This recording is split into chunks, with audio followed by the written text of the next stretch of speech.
Жаңы жылга бир жумадан ашык убакыт калды. Аталган майрамды дүйнө жүзүнүн бардык өлкөлөрү белгилеп келет. Ар кайсы өлкөнүн өзүнүн аяз атасы бар.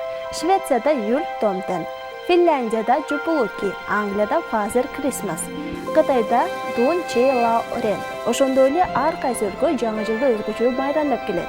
Анда эмесе таанышып алалы. Шотландия 31 декабрдан 1 январга өткөн түндө шотланддар жанына бир кесим таттуу нан, шарап жана бир дана таш көмүр алып достору менен жакындарын үйлөрүн кыйдырып чыгышат. Нан менен шарап токтолуктун, ал эми таш көмүр жылуулуктун белгиси. Шотланддар өз колу менен жасалган шамдарды жагып, жаңы жыл кирерде чоор тартышат.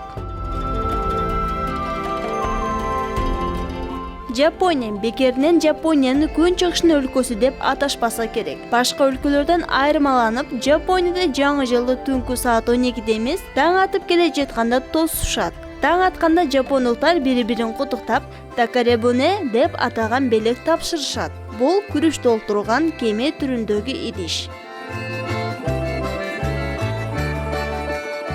Куба.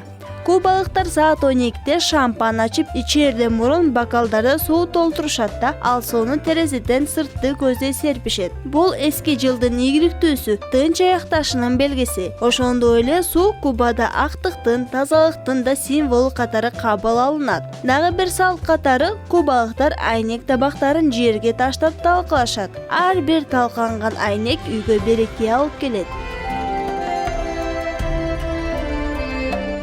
Испания. Мында туугандар бири-бирин үйлөрүн кыдырышат. Алар сөзсүз ичинде бир шампан жана таттуу болгон себет белек кылышат. Саат туура 12-ни көрсөткөн маалда ар бир испан 12 дана жүзүмдү жегенге шашылат. Жүзүмдүн даниктери жаңы тилектердин орундалышына алып келет. Жүзүмдүн ордуна курулган жумуртка же кургатылган өрүк жесе болот. Себеби мунун баары алтын тыйындарга окшош. Англия. Чоң кичинеси дебей, англиялыктар аяз атага белектердин тизмеси жазылган кат жазышат да, аны күйүп жаткан отко салып ийишет. Күйүп кетпестен моор аркылуу учуп чыгып, аяз атанын өзүнө бараарына ишенишет. Мындан сырткары, Англияда бири-бирине баасы бирдей болгон белектерди тапшырууну туура деп эсептелинет.